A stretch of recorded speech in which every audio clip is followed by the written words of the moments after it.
Hey, would you look at that sunrise? Isn't that worth the price of admission right there?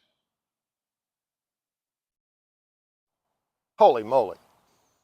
Okay, a quick thought from today's one-year Bible reading and Steveo Sunrise Devos. We have a variety pack today. Did you notice how in each of these interactions with Jesus, he uses some different methodology? Yeah. So I think on the first one, Jesus argues with the Syrophoenician woman. She wants a miracle. He resists. She argues. She gets her breakthrough. And then in the second interaction, you got the deaf mute, and Jesus used spit. He puts his fingers in his ears, then he spits on his fingers, puts his spitty fingers on his tongue, and then the deaf mute gets a breakthrough. Spits on him. Then in the third one, you've got the feeding of the 4,000, and Jesus has everybody sit down and he multiplies the loaves and the fish. What in the world? I'm just going to say this. This is a variety of pack. This is a variety pack. That Jesus interacts with each of these folks differently.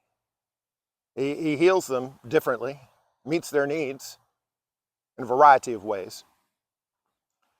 You know, there's just no formula. There's no predictability here, except that God comes through. That's the predictable thing. God comes through.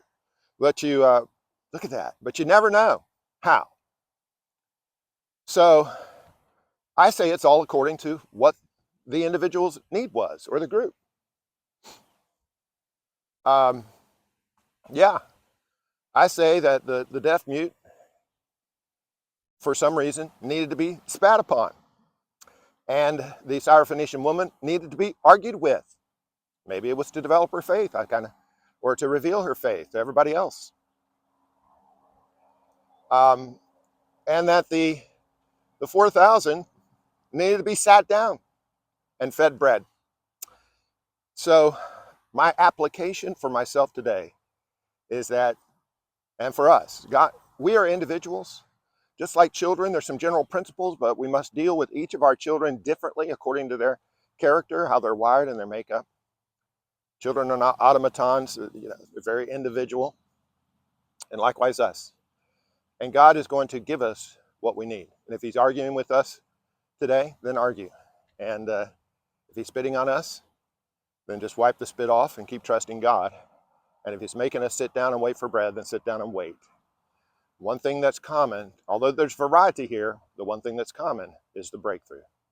As we sang in our Sunday church worship service, I've got a feeling there's a breakthrough coming. And there is. There's a breakthrough coming for you. I promise you that. Just as surely as that sun rises every morning. All right, let's just stay flexible and receive the breakthrough from God, my flexible friends. God loves you, and so do I.